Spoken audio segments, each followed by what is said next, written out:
Hello everyone, welcome back to the channel GS by Priyanka.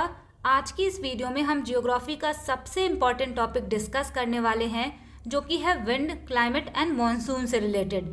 इस वाले topic में बहुत सारे स्टूडेंट को कन्फ्यूज़न होती है, लेकिन आज इसको हम बहुत ही सिंपल लैंग्वेज में समझेंगे, जिससे कि आपको सारी चीज़ें बहुत आसानी से समझ में आ जाएंगी। इसी वजह से इस वीडियो को आपको पूरे फोकस के साथ एंड तक देखना है। जियोग्राफी का ये एक ऐसा टॉपिक है जहाँ से बहुत सारे प्रीवियस ईयर क्वेश्चन पूछे गए हैं, तो इस क्लास को करने के बाद हम प्रीवियस ईयर क्वेश्चंस भी करेंगे, जिससे कि आपको इस टॉपिक की कंप्लीट क्लैरिटी मिलेगी। वीडियो को स्टार्ट करने से पहले मैं आपको बता दूं कि इसमें हम क्या क्या चीज़ें कवर करने वाले हैं। तो सबसे पहले यहाँ पे हम पढ़ेंगे विंड और उसके टाइप्स के बारे में। इसके बाद यहाँ पे हम ITCZ को डिस्कस करेंगे, प्रेशर बेल्ट को डिस्कस करेंगे, कोरियोलिस फोर्स को भी यहाँ पे समझेंगे। उसके बाद साइक्लोन, एंटी साइक्लोन और इंडियन मॉनसून, जिसमें कि south west monsoon and north east monsoon आते हैं, ये सारी चीज़ें यहाँ पे हम वन बाय वन करके डिस्कस करेंगे। यानी कि क्लाइमेट से रिलेटेड सारी चीज़ें यहाँ पे हम देखेंगे, जो कि एग्जाम पॉइंट ऑफ व्यू से बहुत ज़्यादा इम्पॉर्टेंट होने वाला है। चलिए फिर बिना किसी देरी के इस क्लास को स्टार्ट करते हैं। यहाँ पे स्टार्ट करते वक्त आपको दो चीज़ें ध्यान में रखनी हैं। इसको आप कहीं लिख लीजिएगा ताकि आपको याद रहे। अगर आपको ये दोनों कंडीशन समझ में आ गए तो आपको पूरी क्लास समझ में आ जाएगी, क्योंकि आज यहाँ पे जो भी चीज़ें हम डिस्कस करेंगे उसके पीछे का रीज़न होगा high pressure and low pressure. अब ये high pressure and low pressure बनते कहाँ पर हैं? यहाँ पे हम पहली कंडीशन लेते हैं, ये है हमारा ग्राउंड। अब ये जो ग्राउंड है, इसकी एक टेंडेंसी होती है कि ये बहुत जल्दी गर्म होते हैं और बहुत जल्दी ठंडे भी हो जाते हैं। मान लीजिए अभी हमारा ग्राउंड वार्म है, यानी कि गर्म है। अब यहाँ पे जो भी एयर होगी, ये क्या देखेगी कि नीचे ये हमारा जो लैंड है वो गर्म है, तो ये एयर क्या करती है, गर्म होने की वजह से हल्की हो जाती है और राइज करने लगती है, यानी कि ये ऊपर उठना स्टार्ट कर देती है। यहाँ पे जब ये हवा ऊपर जाना स्टार्ट करेगी तो यहाँ पे वैकेंसी क्रिएट हो जाएगी। इसी को हम बोल देते हैं लो प्रेशर। और जैसे जैसे ये हवा ऊपर जाती है, यहाँ पे क्रिएट होता है हाई प्रेशर। तो ये पहली कंडीशन हो गई। जब यहाँ पे लो प्रेशर और ऊपर हाई प्रेशर क्रिएट होगा, तभी जाके क्लाउड्स का फॉर्मेशन होता है और फिर जाकर के बारिश होता है, यानी कि रेनफॉल। इस कंडीशन को कहते हैं एटमॉस्फेरिक इनस्टेबिलिटी। यहाँ पे हम सेकेंड कंडीशन समझते हैं। ये है हमारा ग्राउंड। एटमॉस्फेरिक लेयर्स वाले चैप्टर में मैंने आपको बताया था कि जैसे जैसे हम हाइट में ऊपर जाते हैं ट्रोपोस्फियर में, वैसे वैसे ही टेम्परेचर फॉल होने लगता है, यानी कि टेम्परेचर कम होने लगता है। और टेम्परेचर कम होने का मतलब होता है हवा का कूल डाउन हो जाना, यानी कि ठंडा हो जाना। अब ये जो कूल एयर होती है, ठंडी हवा होती है, ये बहुत ही डेंस होती है, यानी कि भारी होती है। तो इनकी टेंडेंसी होती है नीचे आने की, सबसाइड करने की। तो ये जो एयर अभी लाइट थी, यानी हल्की थी और ऊपर उठ रही थी, नीचे लो प्रेशर क्रिएट हो रहा था, ऊपर हाई प्रेशर क्रिएट हो रहा था, तो यहाँ पे सेकंड कंडीशन में ये चीज़ें रिवर्स हो जाएंगी। जब हवा कूल डाउन होती है तो इनकी टेंडेंसी होती है नीचे आने की। तो मान लीजिए ये जो एयर है, ये इस तरीके से नीचे सबसाइड कर रही है, तो यहाँ पे वैकेंसी क्रिएट हो जाएगी। तो इस बार क्या होगा, ऊपर लो प्रेशर होगा और जहाँ पे एयर आ करके इकट्ठा होगी, यहाँ पे हाई प्रेशर वाला एरिया होगा। इसको आप ऐसे भी याद रख सकते हैं कि जब सारी एयर नीचे की तरफ इकट्ठा होगी तो यहाँ ग्राउंड पे हाई प्रेशर क्रिएट हो जाएगा और ऊपर वैकेंसी क्रिएट होगी, तो यहाँ पे लो प्रेशर बनेगा। ये दो चीज़ें आपको याद रखनी है कि वार्म एयर जो होती है ये हल्की होती है, तो ऊपर उठना स्टार्ट होती है। जहाँ पे वैकेंसी क्रिएट हुई वहाँ लो प्रेशर, और जहाँ पे ये जा रही है वहाँ पे हाई प्रेशर। सेकेंड कंडीशन में हमने समझा कि जो ठंडी हवा होती है वो भारी होती है, डेंस होती है, तो ये नीचे सबसाइड करती है। तो ग्राउंड पे इस बार हाई प्रेशर बनेगा और ऊपर लो प्रेशर बनेगा, जहाँ पे वैकेंसी क्रिएट होगी। एटमॉस्फेयर में ये दो फिनोमेना आपको देखने को मिलेंगे। जब हमारा ग्राउंड वार्म होता है तो यहाँ की जो विंड होती है ये भी गर्म हो जाती है।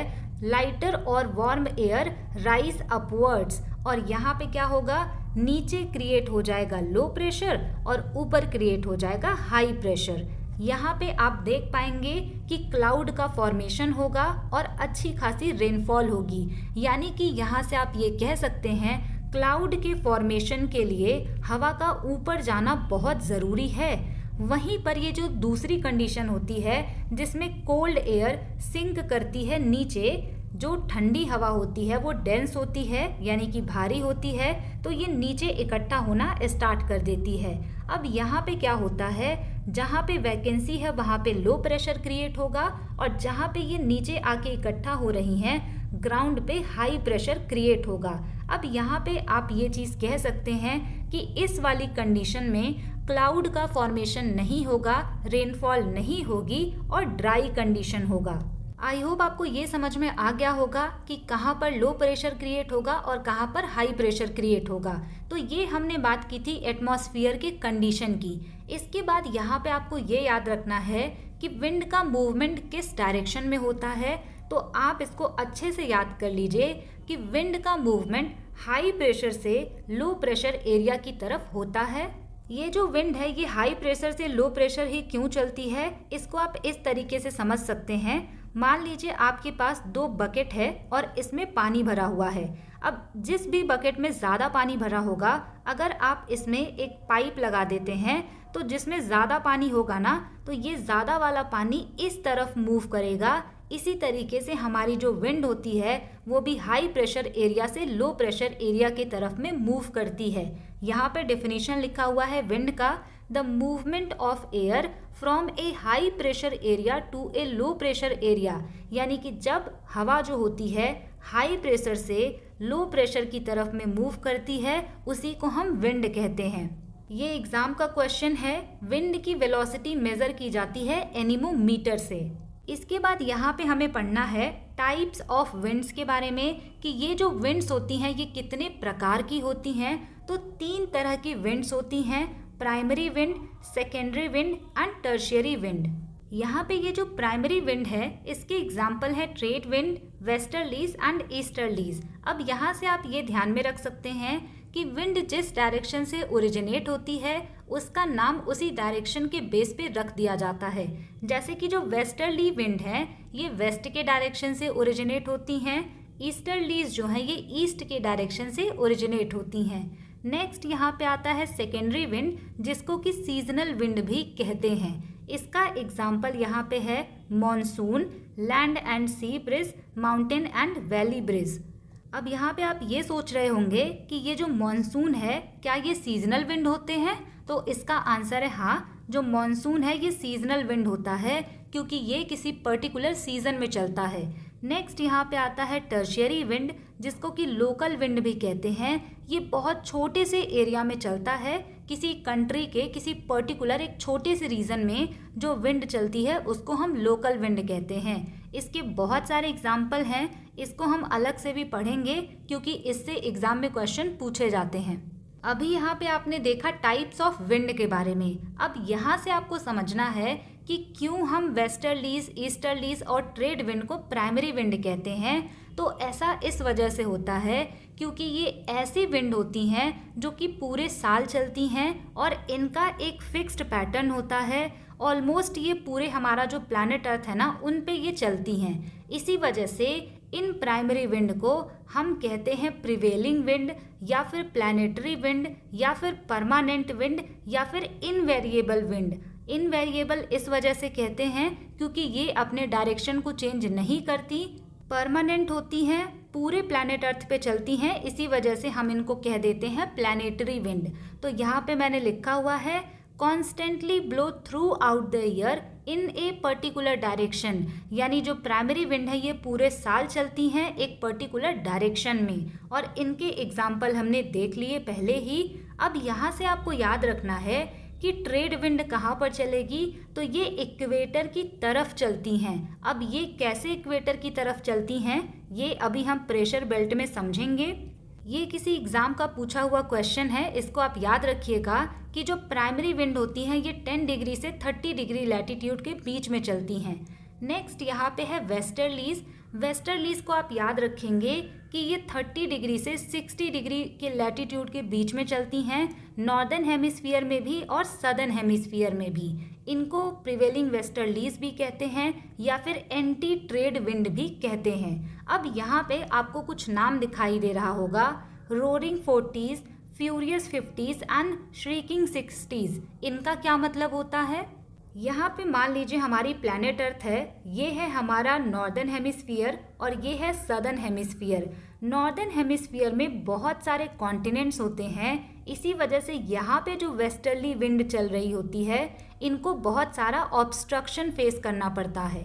वहीं पर ये जो सदर्न हेमिस्फीयर है यहाँ पे लैंड एरिया ज़्यादा नहीं है, तो जो वेस्टर्लीज होती है ना ये बहुत ही हाई स्पीड से चल रही होती हैं और इसी हाई स्पीड पे चलने की वजह से इनके अलग अलग नाम हैं।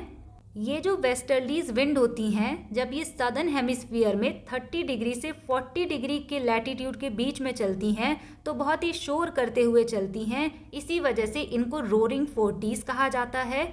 वहीं पर जब ये 40 से लेके 50 डिग्री के लैटिट्यूड पे चलती हैं तो इनको फ्यूरियस 50s कहते हैं, क्योंकि ये बहुत ज़्यादा स्पीड गेन कर लेती हैं। उसके बाद जब ये 50 डिग्री से 60 डिग्री के बीच में चलती हैं तो इनको श्रीकिंग 60s कहते हैं, क्योंकि उस टाइम में इन जो विंड होती हैं इनमें बहुत ज़्यादा आवाज़ होती है।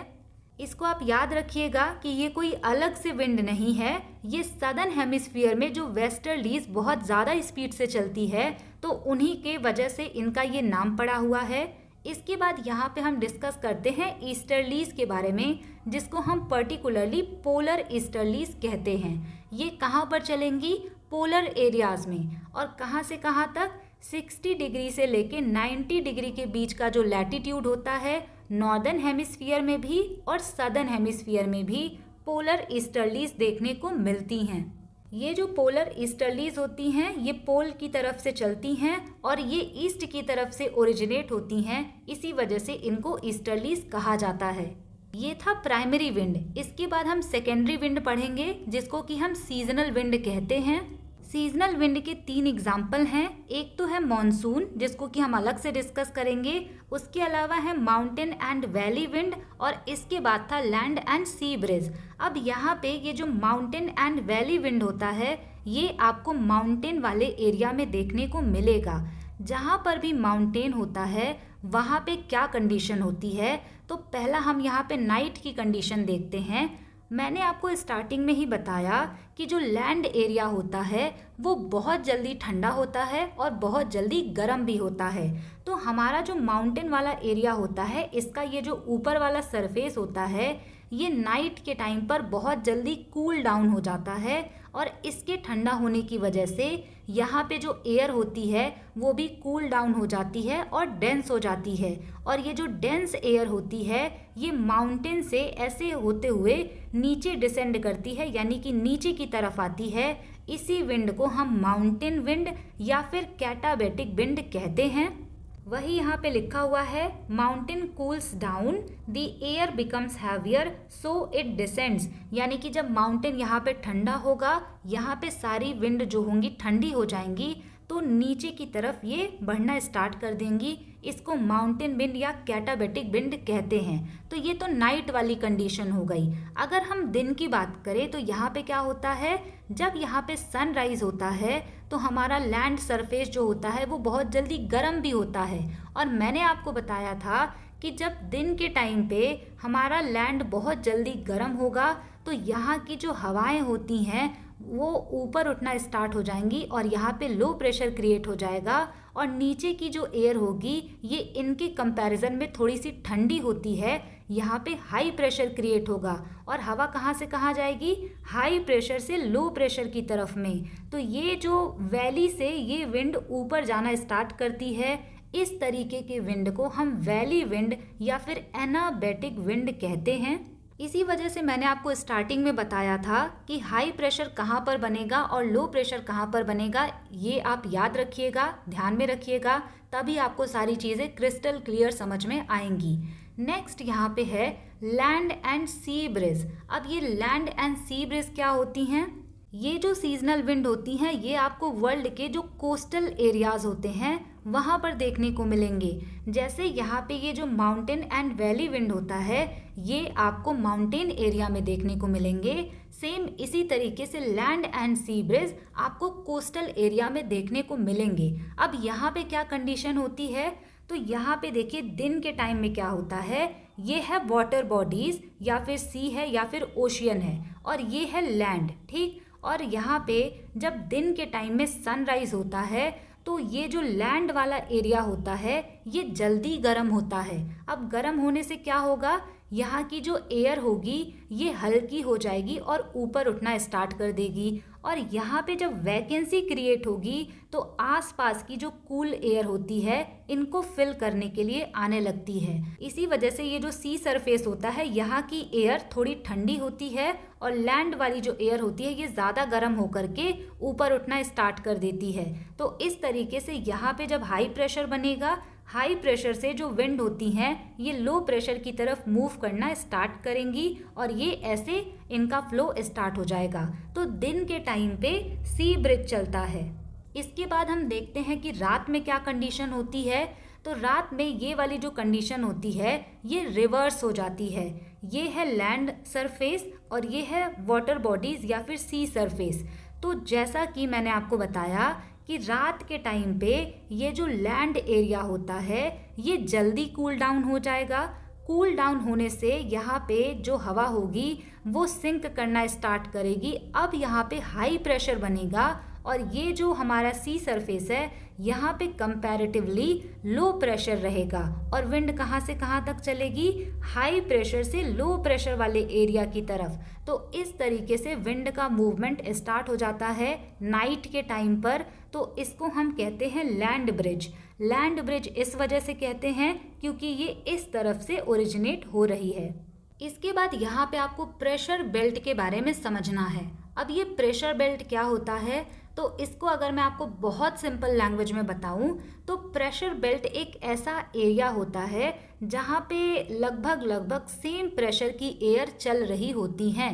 हमारा जो अर्थ है यहाँ पे आपको 7 प्रेशर बेल्ट देखने को मिलेगी। अब ये 7 प्रेशर बेल्ट कौन कौन सी होती हैं, तो पहला जो प्रेशर बेल्ट होता है वो होता है इक्वेटोरियल लो प्रेशर बेल्ट। उसके बाद यहाँ पे आता है सब ट्रॉपिकल हाई प्रेशर बेल्ट और ये चीज़ आपको सदर्न हेमिस्फीयर में भी देखने को मिलेगा।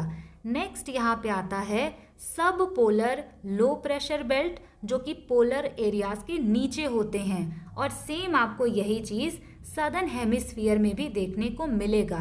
उसके बाद यहाँ पे आता है पोलर हाई प्रेशर बेल्ट जो कि आपको नॉर्थ और साउथ दोनों में दिखेगा और इसको अगर आप काउंट करेंगे तो 7 प्रेशर बेल्ट आपको देखने को मिलेगा।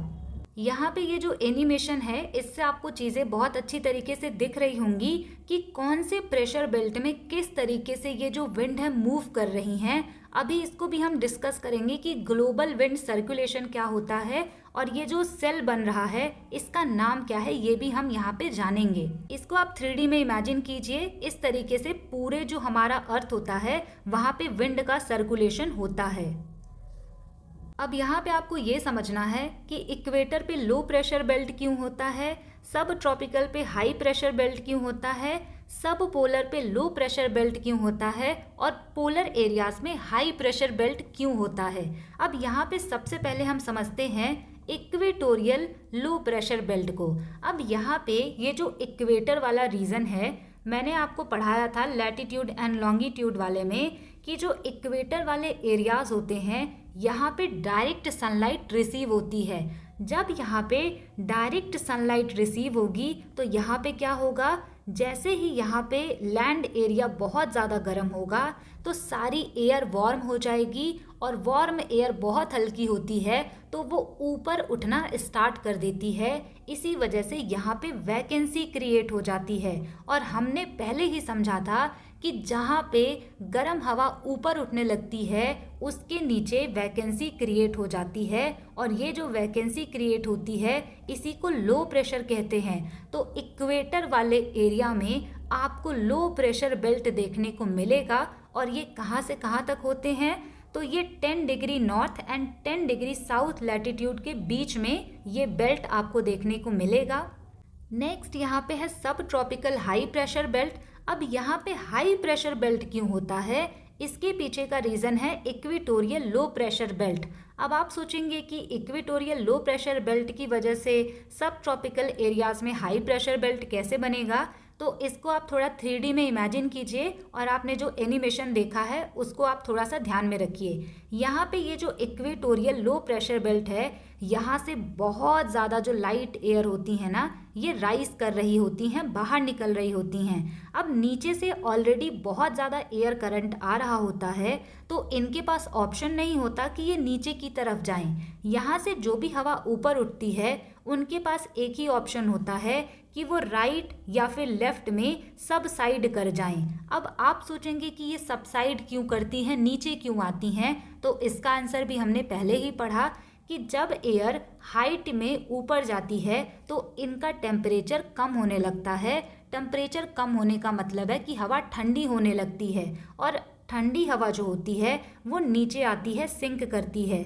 तो इसी वजह से यहाँ पे जो एयर आ रही है ना सब ट्रॉपिकल एरियाज़ में, ये कूल एयर है, और इसी वजह से यहाँ पे हाई प्रेशर बेल्ट देखने को मिलता है। सेम चीज़ सदर्न हेमिस्फीयर में भी होता है। यहाँ से जो भी एयर आती है वो कूल डाउन होने के बाद यहाँ पे इकट्ठा होने लगती है, तो यहाँ पे हाई प्रेशर बेल्ट होता है। इसके बाद यहाँ पे आता है सब पोलर लो प्रेशर बेल्ट। अब ये सब पोलर पे लो प्रेशर बेल्ट क्यों होता है, तो इसके पीछे एक इम्पॉर्टेंट रीज़न सेंट्रीफ्यूगल फोर्स का भी होता है। अब सेंट्रीफ्यूगल फोर्स हम यहाँ तो डिटेल में डिस्कस नहीं करेंगे, लेकिन आपको समझाने के लिए मैं बता दूँ कि जो सेंट्रीफ्यूगल फोर्स होता है, इनकी टेंडेंसी होती है कि ये चीज़ों को सेंटर से दूर फेंकते हैं। तो यहाँ पे भी सब पोलर एरियाज़ पे लो प्रेशर बेल्ट पाया जाता है। नेक्स्ट यहाँ पे आता है पोलर हाई प्रेशर बेल्ट। अब पोलर एरियाज़ पे हाई प्रेशर बेल्ट क्यों होता है, तो इसका सिंपल सा रीज़न ये है कि पोलर एरियाज़ में टेम्परेचर बहुत कम होता है, यहाँ पे बहुत ठंडी होती है, और ये एक तरीके से फ्रिजिड जोन होता है। तो यहाँ की जो एयर है वो बहुत ठंडी होगी, इसी वजह से यहाँ पे हाई प्रेशर बेल्ट आपको देखने को मिलेगा। और ये हो गए हमारे टोटल 7 प्रेशर बेल्ट। यहाँ पे हमने जो चीज़ें समझी हैं उसको इस तरीके से मैंने लिख दिया है, इसको भी एक बार हम देख लेते हैं। Air has wait and it exerts pressure. Air का खुद का वेट होता है और वो प्रेशर लगाती हैं। अब यहाँ पे एक सवाल ये भी बनता है कि जब एयर हमारे ऊपर प्रेशर लगाती है तो हमें वो प्रेशर फील क्यों नहीं होता, तो इसका एक रीज़न ये है कि हमारी बॉडी में भी काउंटर प्रेशर होते हैं जो कि एयर के प्रेशर को बैलेंस कर देते हैं। इसी वजह से ये एयर का प्रेशर हमें फील नहीं होता। यहाँ पे है एटमॉस्फेरिक प्रेशर। अगर आपसे पूछा जाए कि एटमॉस्फेरिक प्रेशर को मेज़र कैसे करते हैं, तो इसको बैरोमीटर से मेज़र किया जाता है, जिसकी यूनिट मिली बार होती है, और इसको शॉर्ट में MB लिखा जाता है। यहाँ पे मैंने बहुत ही इंपॉर्टेंट चीज़ लिखी है, temperature is inversely related to pressure. यानी कि जैसे जैसे टेम्परेचर इंक्रीज़ होगा वैसे वैसे प्रेशर डिक्रीज़ होगा, क्योंकि जब टेम्परेचर बहुत ज़्यादा होगा, हवा गर्म होकर के ऊपर उठना स्टार्ट हो जाएगी, तो प्रेशर वहाँ पे लो वाला क्रिएट होगा, और जैसे जैसे टेम्परेचर कम होगा, हवा ठंडी होगी, तो वो सिंक करती है, तो प्रेशर ज़्यादा होता है। तो इसी वजह से टेम्परेचर और प्रेशर में इनवर्स रिलेशन होता है। यहाँ पे लिखा हुआ है, टेम्परेचर जब हाई होगा, एयर मास हीट अप होगा एंड राइज करेगा, और वहाँ पे लो प्रेशर क्रिएट होगा, और जब टेम्परेचर लो होगा तो डेंस एयर बनेगी, और वो डेंस एयर सिंक करेगी, और वहाँ पर हाई प्रेशर क्रिएट होगा। इसके बाद यहाँ पे आपको ये पॉइंट भी याद रखना है, average atmospheric pressure at sea level कितना होता है, ये होता है 1013.25 मिली बार। ये एग्ज़ाम का क्वेश्चन है। यहाँ पे हमने जो 7 प्रेशर बेल्ट पढ़े हैं उसका आप इमेज देख सकते हैं। ये है इक्वेटोरियल लो प्रेशर बेल्ट, यहाँ पे है सब ट्रॉपिकल हाई प्रेशर बेल्ट, और यहाँ पे है सब पोलर लो प्रेशर बेल्ट, और यहाँ पे है polar high pressure belt. Same यहाँ पे सदर्न हेमिस्फीयर में भी होगा। अब एक एक करके इनकी क्या फीचर्स हैं उसको भी आपको समझना है। यहाँ पे सबसे पहले आता है equatorial low pressure belt. Exam में ये क्वेश्चन पूछा गया था एसएससी के एग्जाम में नहीं पूछा था, किसी और एग्जाम में पूछा हुआ था कि जो इक्वेटोरियल लो प्रेशर बेल्ट होते हैं ये किस लैटिट्यूड पे देखने को मिलेंगे। तो इक्वेटर से 5 degree north latitude and equator से 5 डिग्री साउथ लैटिट्यूड के बीच में इक्वेटोरियल लो प्रेशर बेल्ट होता है।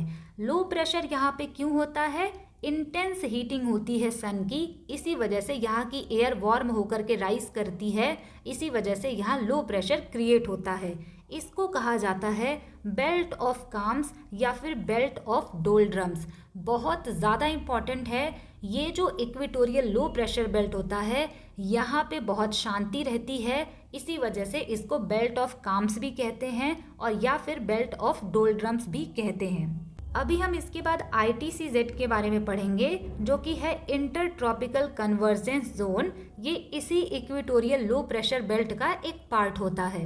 नेक्स्ट यहाँ पे है सब ट्रॉपिकल हाई प्रेशर बेल्ट। ये कहाँ से कहाँ देखने को मिलेगा? तो ये 25 डिग्री से लेके 35 डिग्री के लैटिट्यूड्स पर चलती हैं, northern hemisphere and southern hemisphere दोनों में। अब यहाँ पे हाई प्रेशर क्यों होता है? क्योंकि एयर यहाँ पे सिंक करती है। इक्वेटोरियल लो प्रेशर से जो भी एयर निकलती है वो यहाँ पे सिंक करती है, इसी वजह से यहाँ पे हाई प्रेशर होता है। और बहुत ज़्यादा इम्पॉर्टेंट ये लाइन है कि इसी को कहते हैं horse latitude. Very very important, exam में डायरेक्ट लिख के पूछा हुआ है कि 25 डिग्री से 35 डिग्री के बीच के लैटिट्यूड को हम क्या कहते हैं? इसको हॉर्स लैटिट्यूड भी कहा जाता है। इसके बाद यहाँ पे आता है सब पोलर लो प्रेशर बेल्ट। ये आपको 60 डिग्री से 65 डिग्री लैटिट्यूड्स पर देखने को मिलेगा, नॉर्दर्न हेमिस्फीयर में भी और सदर्न हेमिस्फीयर में भी। यहाँ पे बहुत सारी जो कूल एयर होती है और वार्म एयर होती है वो आपस में कन्वर्ज करती हैं, तो इसी वजह से यहाँ पे स्टॉर्मी वेदर देखने को मिलता है, साइक्लोनिक एक्टिविटी होती है विंटर के टाइम पर। नेक्स्ट यहाँ पे आता है पोलर हाई प्रेशर बेल्ट। तो ये कहाँ देखने को मिलेगा? 85 डिग्री से 90 degree latitudes, northern hemisphere and southern hemisphere दोनों में। तो ये सारी चीज़ें हायर एग्जाम्स के लिए इम्पॉर्टेंट होती है, लेकिन आपको भी इसको ध्यान में रखना है। यहाँ पे आप इस एनिमेशन को एक बार फिर से देखिए। यहाँ पे जो भी एयर चल रही है वो जब कूल डाउन होती है तो सबसाइड करती है, यानी सिंक करती है, और इस तरीके से ये चलती हैं जैसे कि एक सेल का फॉर्मेशन कर रही हो। अब ये जो सेल होते हैं ना, ये 3 अलग अलग सेल होते हैं जो कि एग्जाम में पूछा जाता है।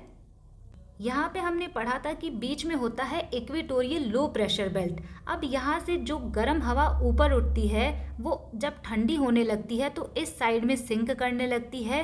सेम इसी तरीके से अगर ये हवा ऊपर जाते जाते ठंडी होने लगती है तो इस साइड में सिंक करना स्टार्ट कर देती है, और ये हवा जब फिर से इक्वेटर की तरफ आती है तो गर्म हो जाती है। गर्म होने के बाद फिर ये राइज करती है और ये साइकिल चलता रहता है। तो यहाँ पे 3 जो है सेल का फॉर्मेशन होता है, और ये जो तीनों सेल हैं इनके नाम आपको याद रखने हैं।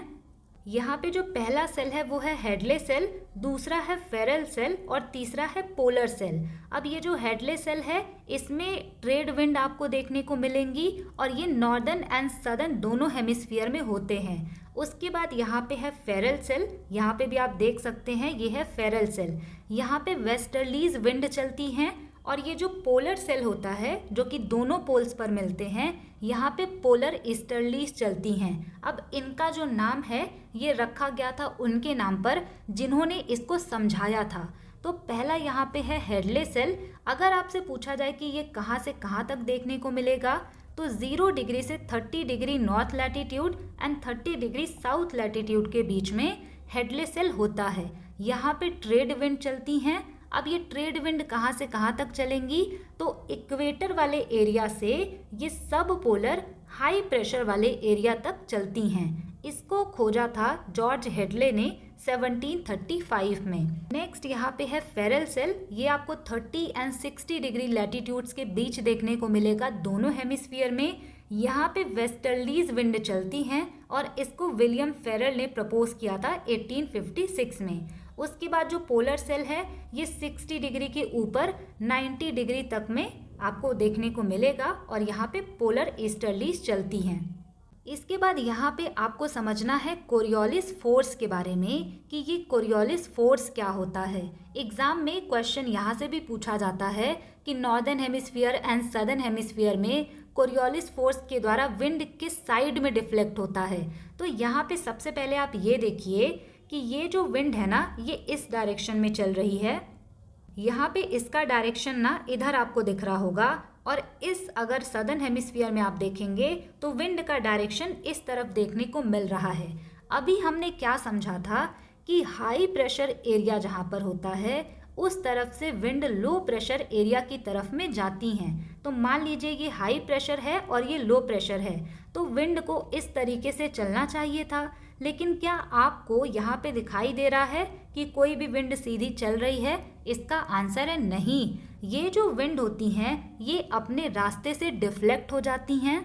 यहाँ पे नॉर्दर्न हेमिस्फीयर में आपको विंड का डायरेक्शन इस तरफ से देखने को मिलेगा, और जो सदर्न हेमिस्फीयर होता है वहाँ पे आपको इस तरीके से इनका डायरेक्शन देखने को मिलेगा।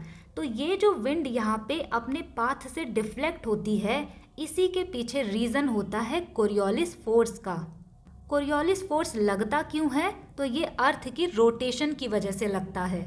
यहाँ पे आपको समझना है कोरियोलिस इफेक्ट। ये जो कोरियोलिस फोर्स होता है ये अर्थ की रोटेशन की वजह से ओरिजिनेट होता है। यहाँ से सबसे पहले आप ये देखिए, ये है नॉर्दर्न हेमिस्फीयर और ये है सदर्न हेमिस्फीयर। यहाँ पे आप देखिए कि कैसे विंड का डायरेक्शन डिफ्लेक्ट होता है, चेंज होता है। मान लीजिए ये नॉर्दर्न हेमिस्फीयर है और यहाँ पे इस तरीके से हाई प्रेशर से लो प्रेशर की तरफ में कोई विंड आ रही थी, तो ये इस तरीके से ना जा करके अपने पाथ से डिफ्लेक्ट होके इस तरीके से मुड़ जाती है। तो इसी को हम कहते हैं कि ये कोरियोलिस इफेक्ट की वजह से हुआ है। और नॉर्दर्न हेमिस्फीयर में ये जो विंड होती हैं ये राइट की तरफ डिफ्लेक्ट होती हैं। अब आप यहाँ से राइट और लेफ्ट को कैसे पहचानेंगे? तो इसका सिंपल सा यहाँ पे आप समझ सकते हैं कि ये जो विंड का एरो है यहाँ पे आप अपना फेस करके खड़े हो जाइए। आपका राइट किधर होगा? इस तरफ।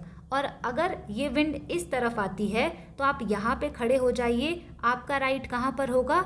इस तरफ। तो ये देखिए नॉर्दर्न हेमिस्फीयर में ये जो विंड होती है ये अपने राइट वर्ड यानी कि इस तरफ में डिफ्लेक्ट हो जाती है। वही चीज़ यहाँ पे बना हुआ है।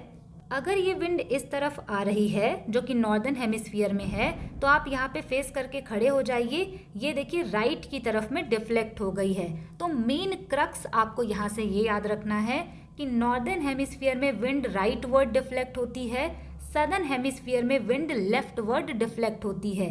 यहाँ पे आप देख सकते हैं ये सदर्न हेमिस्फीयर है। अगर यहाँ पे इस तरीके से विंड आती है तो कोरियोलिस फोर्स की वजह से ये अपने लेफ्ट में डिफ्लेक्ट होती है। लेफ्ट आप कैसे पता लगाएंगे? आप यहाँ पे खड़े हो जाइए अपना फेस करके, और आपका जो लेफ्ट है वो ये होगा तो इस तरफ मुड़ी। और अगर विंड इस तरीके से चलती है तो यहाँ पे खड़े होने पे आपका लेफ्ट ये वाला है। तो ये इसके पीछे का रीज़न होता है कि विंड आपको सीधी ना दिखाई दे करके इस तरीके से मुड़ी हुई दिखाई देती है, और यही होता है कोरियोलिस इफेक्ट।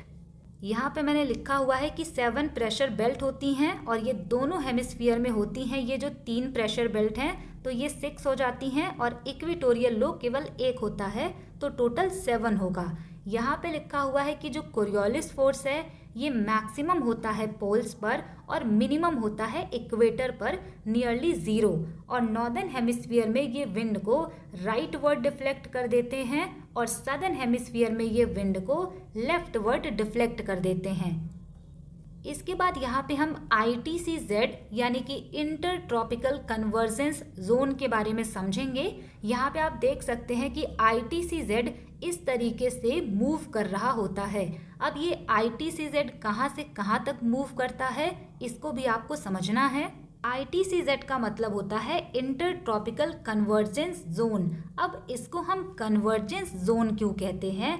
तो इसका एक सिंपल सा रीज़न है कि जो ITCZ होती हैं इक्वेटर के पास में एक लो प्रेशर बेल्ट होता है, और यहाँ पे जो ट्रेड विंड आ रही होती हैं इक्वेटर की तरफ वो आपस में कन्वर्ज करती हैं। इसी वजह से इनका नाम है इंटर ट्रॉपिकल कन्वर्जेंस जोन। तो ट्रेड विंड यहाँ पे कन्वर्ज करती हैं। यहाँ पे अगर ये जो ट्रेड विंड हैं आपस में ये टकरा जाती तो बहुत उथल पुथल क्रिएट होती, लेकिन ये आपस में ना टकरा करके एक पास आती हैं और टकराने से पहले ही ऊपर उठ जाती हैं, कन्वर्ज कर जाती हैं। ट्रेड विंड के कन्वर्ज होने में ITCZ का बहुत इंपॉर्टेंट रोल होता है, क्योंकि अगर ये ITCZ जो कि एक लो प्रेशर बेल्ट है ये ना होता तो ये जल्दी कन्वर्स नहीं करती, और अगर ये आपस में टकराती तो बहुत ही खतरनाक कंडीशन यहाँ पे बन जाती।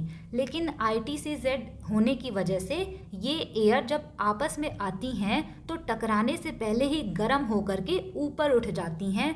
इसी को हम कहते हैं कि यहाँ पे ट्रेड विंड कन्वर्स होती हैं। ये जो ITCZ है ये फिक्स नहीं रहता एक जगह पर, ये मूव करता है। कहाँ से कहाँ तक मूव करेगा? तो Tropic of Cancer and Tropic of Capricorn के बीच में ये मूव करता रहता है। और इंडिया में जो साउथ वेस्ट मानसून आता है इसमें ITCZ का बहुत ज़्यादा इम्पोर्टेंट रोल होता है। एनिमेशन में आपने देखा कि जैसे जैसे मंथ चेंज हो रहे थे वैसे वैसे ITCZ भी ऊपर नीचे शिफ्ट हो रहा था। तो जो मार्च या अप्रैल का मंथ होता है, या फिर जब नॉर्दर्न हेमिस्फीयर में समर होती हैं, नॉर्दर्न हेमिस्फीयर का मतलब आप इंडिया को कंसीडर करिए, जब हमारी कंट्री में समर होता है तो उस टाइम पे ITCZ यहाँ पर ट्रॉपिक ऑफ कैंसर पे शिफ्ट होता है, और ये बहुत इंपॉर्टेंट होता है साउथ वेस्ट मानसून के लिए। एग्ज़ाम के लिए जो इम्पोर्टेंट है वो मैंने लिख दिया है कि ये जो ITCZ होता है ये एक लो प्रेशर बेल्ट होता है जो कि इक्वेटर के पास होता है, जहाँ पर northern hemisphere and southern hemisphere से आने वाली ट्रेड विंड आपस में कन्वर्स करती हैं। ऐसे नॉर्दर्न हेमिस्फीयर से आती है ट्रेड विंड और इस साइड से आती है सदर्न हेमिस्फीयर से ट्रेड विंड, और ये आपस में कन्वर्स कर जाती हैं, और ये वाला एरिया होता है ITCZ का। यहाँ पे जो ट्रेड विंड कन्वर्ज करती हैं इसकी वजह से जो हवा ऊपर उठती है इनसे क्लाउड का फॉर्मेशन होता है। इंटेंस थंडरस्टॉर्म एंड रेनफॉल वाली कंडीशन आपको देखने को मिलेगी। यहाँ पे लिखा हुआ है it shift seasonally between the Tropic of Cancer and Tropic of Capricorn. ये जो ITCZ है ये टेम्परेचर के साथ में शिफ्ट होता रहता है। जहाँ पे टेम्परेचर ज़्यादा होगा वहीं पे ये शिफ्ट हो जाएगा। जब नॉर्दर्न हेमिस्फीयर में समर होती है, यानी कि जब इंडिया में समर होता है, तो उस टाइम पे ये ITCZ ट्रॉपिक ऑफ कैंसर पे आ जाता है, और जब सदर्न हेमिस्फीयर में डायरेक्ट सनलाइट रिसीव होती है, जब वहाँ पे समर्स होते हैं तो ये ट्रॉपिक ऑफ कैप्रिकॉर्न में जाकर के शिफ्ट हो जाते हैं। नेक्स्ट यहाँ पे है जेट स्ट्रीम। जेट स्ट्रीम क्या होती है? तो ये ऐसी हवाएं होती हैं जो कि हमारे अर्थ से 11 to 13 किलोमीटर ऊपर चलती हैं। अब हवा चलती क्यों है? तो ये हमने पहले ही देखा कि high pressure and low pressure की वजह से एयर का मूवमेंट होता है। अब इसमें अलग क्या होता है जेट स्ट्रीम में? जेट स्ट्रीम में अलग ये होता है, पहली बात ये बहुत ज़्यादा ऊपर चलती हैं, बहुत ज़्यादा हाइट पे चलती हैं, और बहुत ही नैरो ये बेल्ट होती हैं, छोटी एरिया से बहुत ही स्पीड में एयर चल रही होती हैं। इसी वजह से इनको कहा जाता है रिवर्स ऑफ एयर। ये खोजा गया था वर्ल्ड वॉर 2 के टाइम पर। वर्ल्ड वॉर 2 के टाइम पे जब जेट यहाँ से जा रहा था तो जेट स्ट्रीम की वजह से वो जो जेट था ना वो पीछे धकेल दिया जा रहा था। तो लोगों को लगा कि यहाँ पे कुछ ऐसी चीज़ है जो कि जेट को आगे मूव नहीं करने दे रही है। इनका जो मूवमेंट है वो सर्पेंटाइन होता है, इस तरीके से मियांडरिंग करते हुए चलती हैं। यहाँ से आपको ध्यान में रखना है कि जो जेट स्ट्रीम होती हैं ये अपर ट्रोपोस्फियर से लोअर स्ट्रेटोस्फियर में आपको देखने को मिलेंगी, अर्थ सरफेस से 11 से 13 किलोमीटर ऊपर, और इनकी स्पीड बहुत ज़्यादा होती है, 129 से लेके 225 किलोमीटर पर आवर। इनका डायरेक्शन क्या होता है? तो ये वेस्ट से ईस्ट की तरफ इस तरीके से मूव करती हैं। अब मेजर जो जेट स्ट्रीम है उनका नाम भी आप ध्यान रख सकते हैं, पोलर जेट स्ट्रीम, सब tropical jet stream, tropical easterly jet stream, equatorial jet stream. अब ये जो इक्वेटोरियल जेट स्ट्रीम है ये सारी चीज़ें भी इंडियन मॉनसून में इम्पॉर्टेंट रोल प्ले करती हैं। अगर मैं आपको एक लाइन में बताऊं कि जेट स्ट्रीम क्या है तो जेट स्ट्रीम हमारी अर्थ के सरफेस से बहुत ऊपर चलने वाली एक फास्ट एयर करंट है जो कि वेस्ट से ईस्ट के डायरेक्शन में चलती है। अब ये जो जेट स्ट्रीम होती हैं इनमें एक टेंडेंसी होती है ड्रैगिंग इफेक्ट। अब ड्रैगिंग इफेक्ट क्या होता है, तो ये जेट स्ट्रीम इतनी तेज़ी से चलती हैं कि नीचे की जो एयर होती है उसको भी अपने साथ लेकर के जाती हैं। इसी वजह से इनमें ड्रैगिंग इफेक्ट पाया जाता है और ड्रैगिंग इफेक्ट होने की वजह से ही मॉनसून पे भी ये असर डालती हैं। एक चीज़ आपको यहाँ से ये भी ध्यान रखना है कि जियोस्ट्रोफिक विंड क्या होते हैं। तो जियोस्ट्रोफिक विंड जो हैं ये एक तरीके के जेट स्ट्रीम ही होते हैं, लेकिन ये आइसोबार के पैरेलल चलते हैं। अब आइसोबार क्या होता है, तो सिंपल लैंग्वेज में आप ये समझिए कि वर्ल्ड मैप में बहुत सारे ऐसे एरियाज़ होते हैं जहाँ पे सेम प्रेशर की एयर चल रही होती है। मान लीजिए ये जो एरियाज़ है वर्ल्ड के, यहाँ पे सेम एयर प्रेशर है, तो इसको अगर हम किसी लाइन से कनेक्ट कर दें तो इसी को कहते हैं isobar. Isobars are lines on map connecting points of equal atmospheric pressure, यानी जहाँ जहाँ पे एटमॉस्फेरिक प्रेशर सेम है अगर उस पे आप लाइन खींचेंगे तो इसी को आइसोबार कहते हैं। अब आइसोबार के पैरेलल जो विंड चलती हैं उन्हीं को हम जियोस्ट्रोफिक विंड कहते हैं। अब ये जो जियोस्ट्रोफिक विंड होती हैं ये पैरेलल क्यों चलती हैं, जबकि हमने पढ़ा था कि जो भी हवाएं होती हैं वो हाई प्रेशर से लो प्रेशर की तरफ चलती हैं, तो उनको इस तरीके से चलना चाहिए था, तो वो पैरेलल क्यों चलती हैं। तो इसके पीछे का रीज़न होता है pressure gradient force and Coriolis force. जब कभी भी pressure gradient force and Coriolis force एक दूसरे के अपोजिट होते हैं तो ये आपस में एक दूसरे को बैलेंस कर देते हैं और एयर जो है पैरेलल चलने लगती है।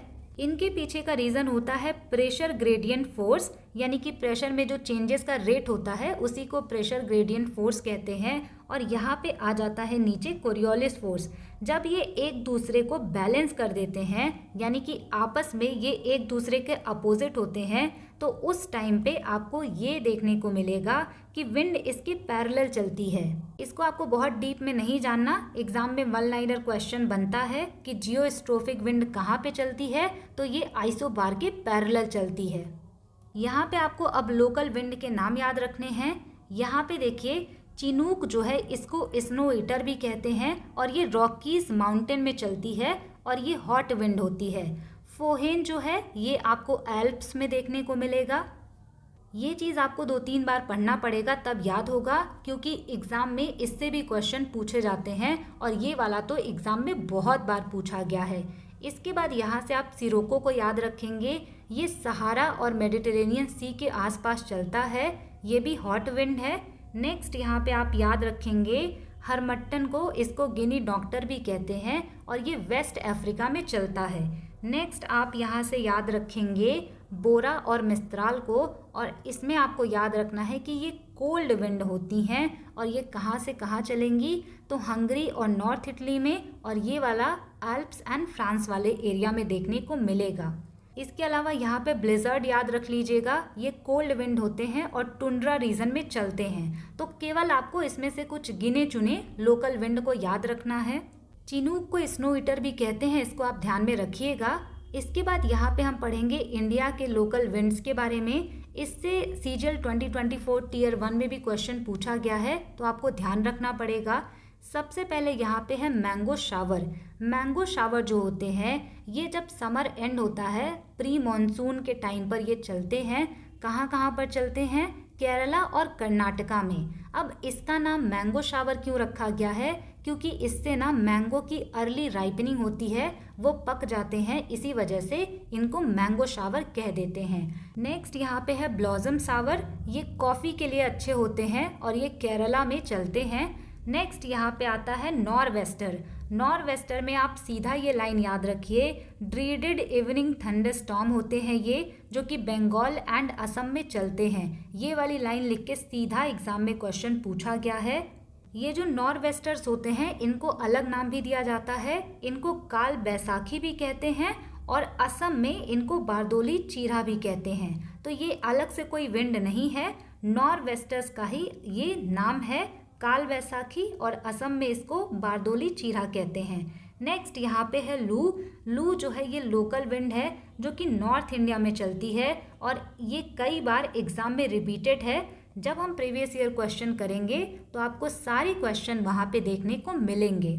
यहाँ पे आप इसको देखिए, ये है साइक्लोन। ये जो साइक्लोन है ना, इसके बीच में आपको छोटा सा गैप दिख रहा होगा, इसको हम आई ऑफ साइक्लोन कहते हैं। ये कैसे बनता है इसको भी समझना है। ये यहाँ पे आपको जो घूमता हुआ दिख रहा है ये है एंटी साइक्लोन, जो कि डेंजरस नहीं होते हैं। तो आपको साइक्लोन भी पढ़ना है और एंटी साइक्लोन भी पढ़ना है। यहाँ पे हम बात करते हैं साइक्लोन के बारे में। साइक्लोन का फॉर्मेशन होता कैसे है, तो इसके लिए आपको ये समझना होगा कि जो हमारा ओशियन होता है, यहाँ पे ना जब 27 डिग्री से ज़्यादा का टेम्परेचर पहुँच जाता है तो ओशियन का सरफेस बहुत ही वार्म हो जाता है, गर्म हो जाता है। और ओशियन का मान लीजिए ये सरफेस बहुत गर्म हो गया है तो यहाँ की एयर ऊपर उठने लगती है, राइज करने लगती है और बीच में लो प्रेशर एरिया क्रिएट हो जाता है। और जैसे ही यहाँ पे वैकेंसी क्रिएट होती है तो आसपास की जो कूल एयर होती है वो इस गैप को भरने के लिए आ जाती हैं। लेकिन ये सी सरफेस होता है, यानी कि ओशियन पे ये देखने को मिलते हैं। तो इसी वजह से ये जो बाद में कूल एयर आती है ये भी वार्म टेम्परेचर की वजह से गर्म होकर के राइज करने लगती है और ओशियन होने की वजह से बहुत सारे इनमें मॉइस्चर आना स्टार्ट हो जाते हैं। तो मॉइस्चर के साथ में ये ऊपर उठना स्टार्ट करती हैं और यहाँ पे जो कोरियोलिस फोर्स होता है उनकी वजह से ये राउंड राउंड मूव करने लगता है और बना लेता है साइक्लोन। इस तरीके से साइक्लोन का फॉर्मेशन होता है जब भी ओशियन का टेम्परेचर बहुत ज़्यादा होता है, वहाँ का जो वार्म एयर होता है वो ऊपर उठने लगता है और यहाँ पे लो प्रेशर क्रिएट होने की वजह से साइड साइड से कूल एयर आती है।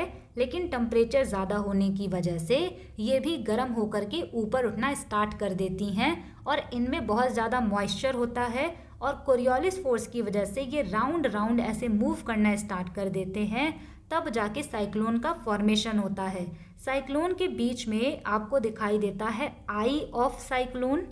पहला पॉइंट आपको यही याद रखना है कि ये जो साइक्लोन होते हैं ये लो प्रेशर सिस्टम होते हैं। बीच में इनके लो प्रेशर होता है और किनारे किनारे हाई प्रेशर होता है।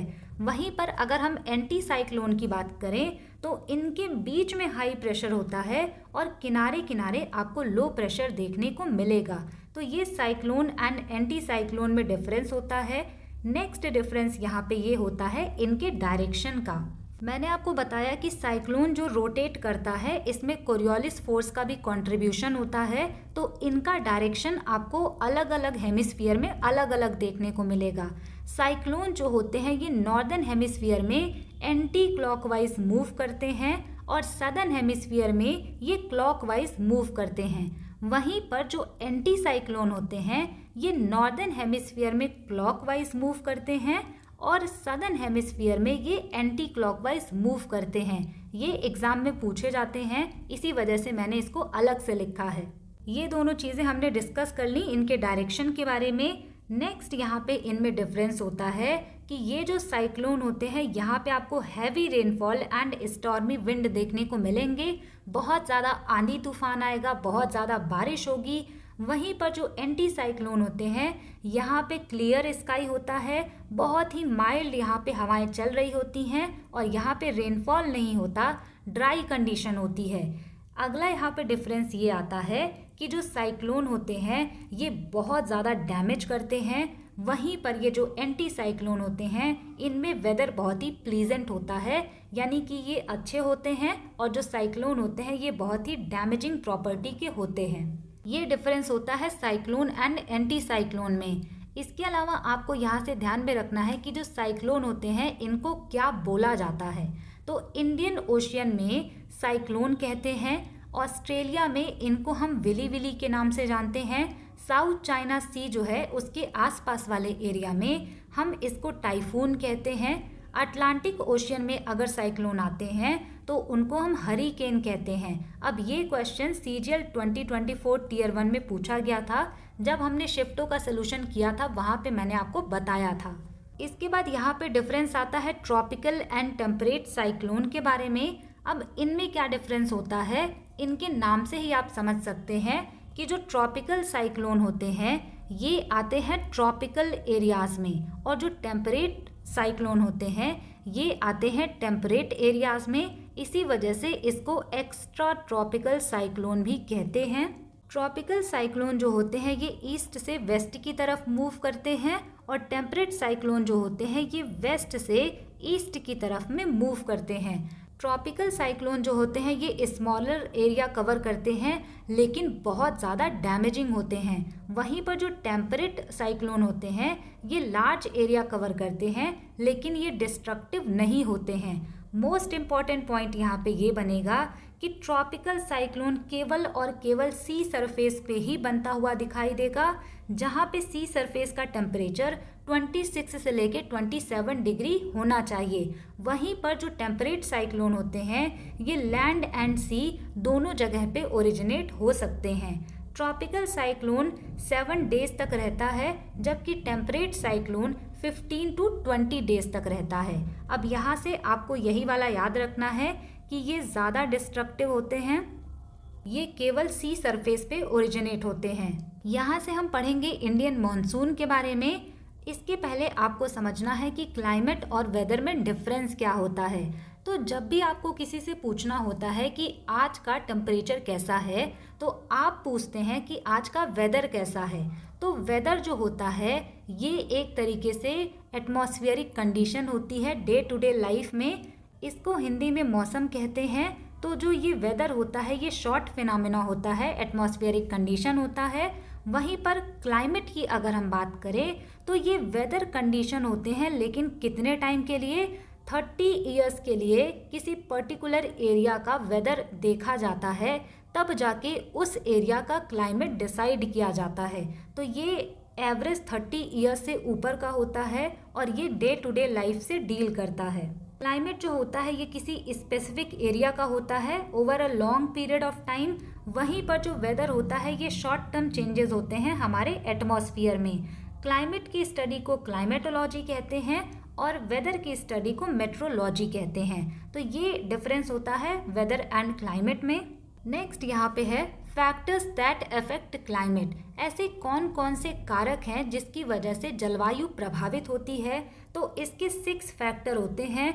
एग्जाम में ऑप्शन देके पूछा जाता है कि कौन सा फैक्टर क्लाइमेट को इफेक्ट करेगा, कौन सा फैक्टर क्लाइमेट को इफेक्ट नहीं करेगा। तो आपको ये 6 फैक्टर जो हैं याद रखने हैं। सबसे पहला है लैटिट्यूड। देखिए जैसे जैसे आप लैटिट्यूड्स में ऊपर जाएंगे तो इनका टेम्परेचर ड्रॉप होता है। टेम्परेचर ड्रॉप होने की वजह से हाई प्रेशर क्रिएट होता है। तो जब भी high pressure and low pressure change होता है तो क्लाइमेट भी इफेक्ट होता है। नेक्स्ट यहाँ पे है ओशियन करंट। तो जो ओशियन करंट होते हैं वो कोल्ड भी होते हैं और वार्म भी होते हैं। इसको हम कभी किसी और वीडियो में डिस्कस करेंगे। तो ये जो ओशियन करंट होते हैं इनकी वजह से क्लाइमेट पे इफेक्ट पड़ता है। अगला यहाँ पे है विंड एंड एयर मासेस। तो विंड किस तरह से सर्कुलेट हो रहा है, किस डायरेक्शन से जा रहा है, उससे भी क्लाइमेट पे इफेक्ट पड़ता है। एलिवेशन एंड एल्टीट्यूड से भी क्लाइमेट पे इफेक्ट पड़ता है। अगला यहाँ पे है रिलीफ फीचर। तो माउंटेन बैरियर्स जो होते हैं इनसे भी क्लाइमेट पर इफेक्ट पड़ता है। इसका एग्जाम्पल है वेस्टर्न घाट में, जब इस साइड में हवाएं आती हैं तो यहाँ पे बारिश कर देती हैं और यहाँ पे सूखा पड़ा हुआ होता है। तो इस तरीके से ये भी क्लाइमेट को इफेक्ट करते हैं। नेक्स्ट यहाँ पे है नियरनेस ऑफ वाटर। तो जो कोस्टल एरियाज होते हैं वहाँ पे आपको एक्सट्रीम वेदर कंडीशन देखने को नहीं मिलते।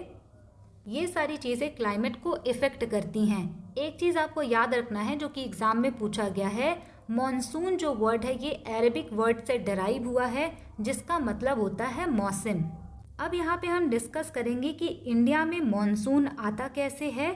अब इसके पीछे आपको समझना है कि क्या लॉजिक है। लॉजिक यहाँ पे एक ही है, high pressure and low pressure का डिफरेंस। यहाँ पे आप समझिए कि इंडिया है और इसके बाद यहाँ पे आपको देखने को मिलेगा तिब्बतन प्लेट्यू। तो जब समर का टाइम होता है, बहुत तेज गर्मी होती है, तो ये तिब्बतन प्लेट्यू इतना ज़्यादा गर्म हो जाता है कि यहाँ पर लो प्रेशर क्रिएट हो जाता है और यहाँ पर इंडिया में भी लो प्रेशर क्रिएट हो जाता है और इस टाइम पे तिब्बतन प्लेट्यू एकदम गर्म तवे की तरह हो जाता है। अब यहाँ पे अगर लो प्रेशर क्रिएट होगा तो यहाँ पे क्या होगा, हाई प्रेशर क्रिएट होगा।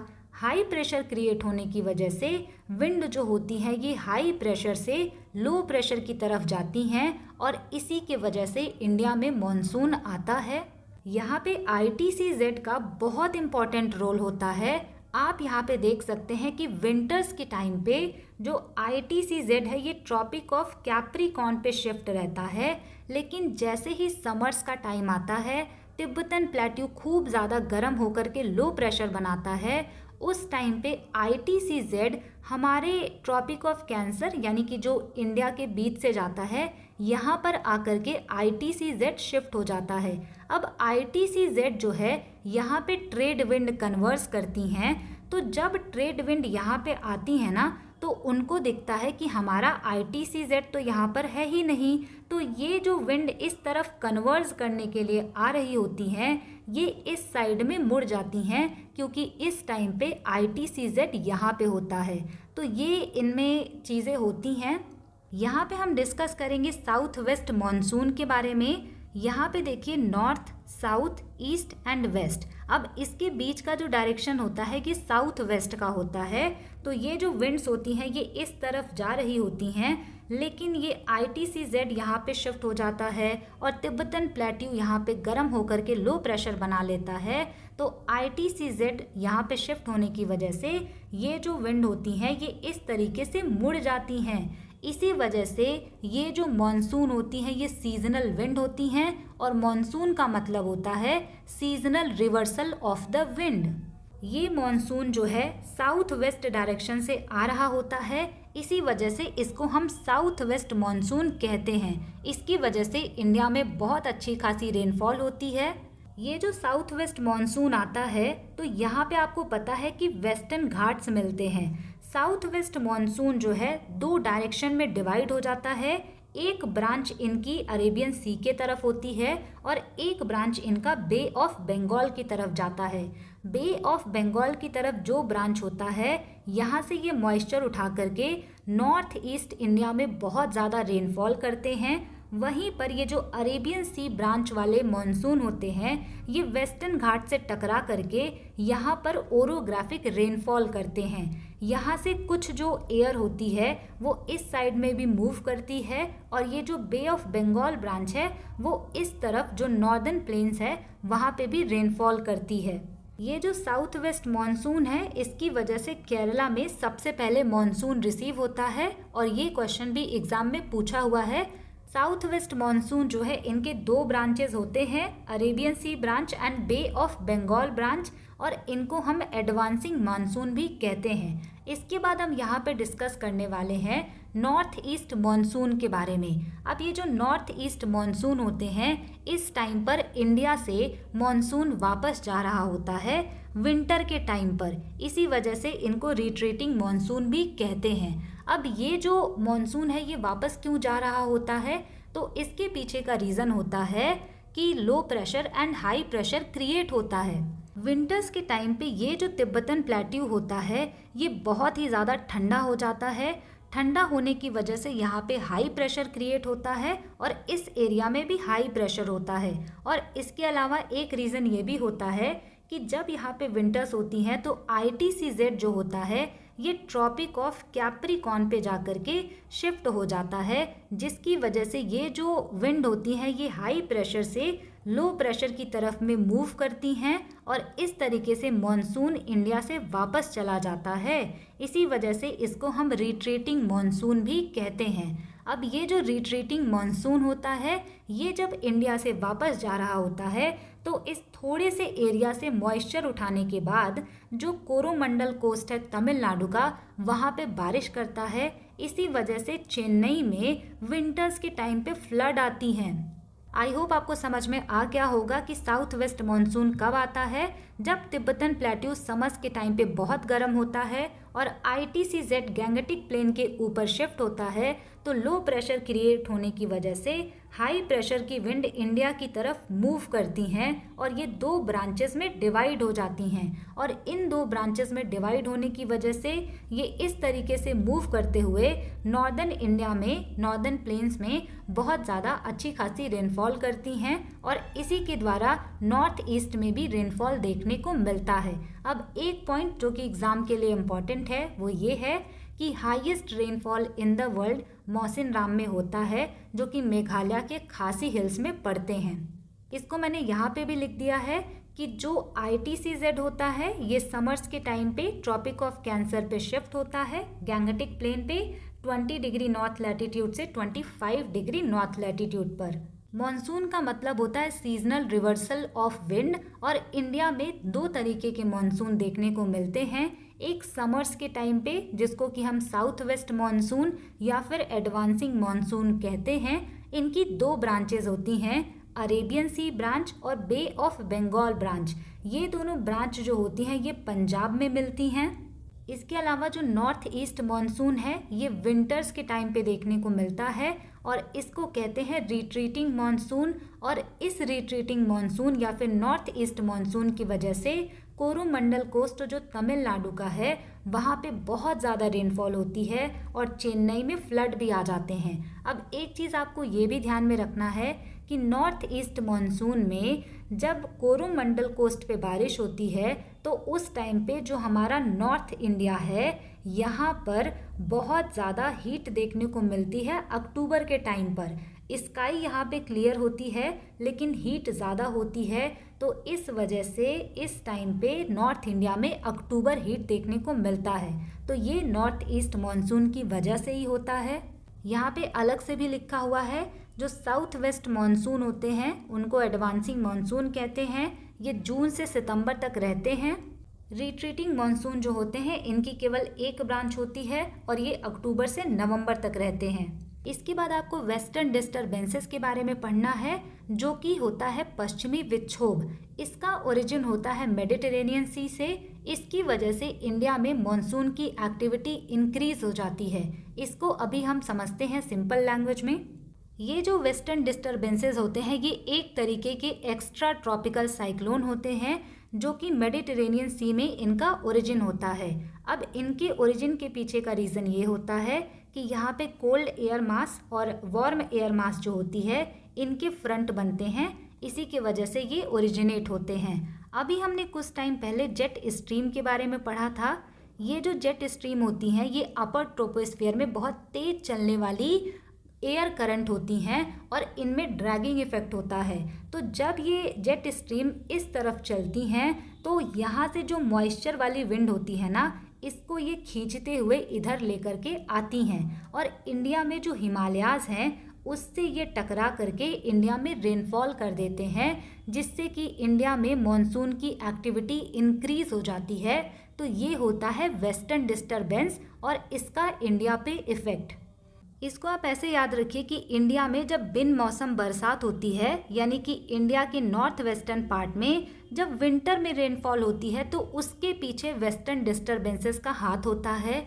यहाँ पे मैंने लिखा हुआ है कि जो वेस्टर्न डिस्टर्बेंस होते हैं ये एक्स्ट्रा ट्रॉपिकल स्टॉर्म होते हैं जिनका ओरिजिन मेडिटेरेनियन सी में होता है, और ये उधर से जब इंडिया की तरफ आ रहे होते हैं तो कैस्पियन सी जो होता है और रेड सी वहाँ के भी मॉइस्चर को साथ में लेकर के आते हैं, जिसकी वजह से इंडिया के नॉर्थ वेस्टर्न पार्ट में बहुत ज़्यादा बारिश होती है।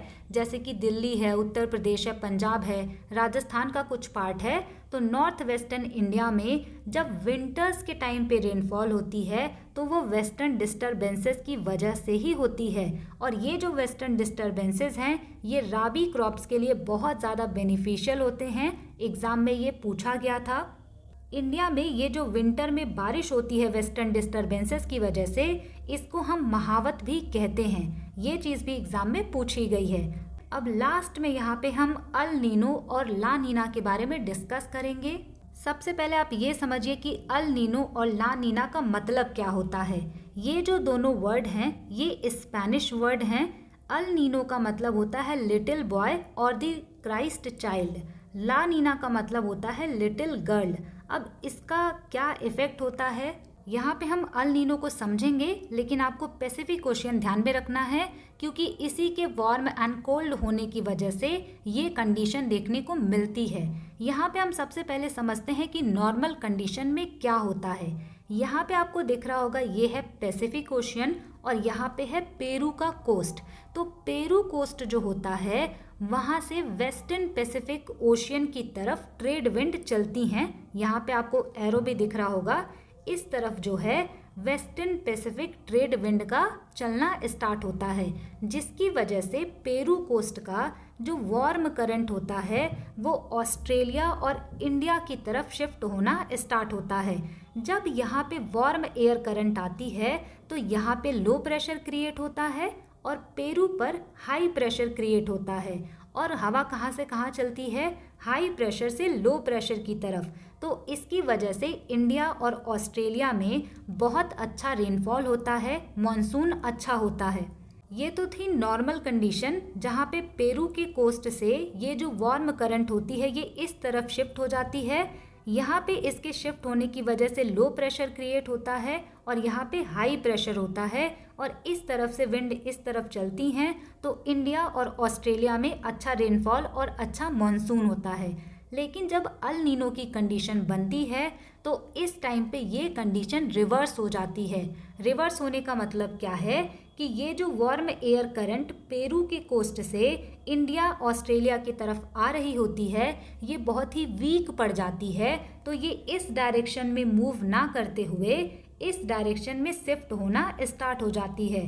तो जब वार्म ये जो करंट होता है ये इस तरफ शिफ्ट होता है तो अब पेरू के कोस्ट पे लो प्रेशर क्रिएट हो जाता है और इंडिया और ऑस्ट्रेलिया के पास हाई प्रेशर क्रिएट हो जाता है और विंड कहाँ से कहाँ चलती है, हाई प्रेशर से लो प्रेशर की तरफ में। तो इस बार क्या होता है, यहाँ पे बहुत अच्छी बारिश होती है और इंडिया ऑस्ट्रेलिया में रेनफॉल बहुत ज़्यादा कम होता है।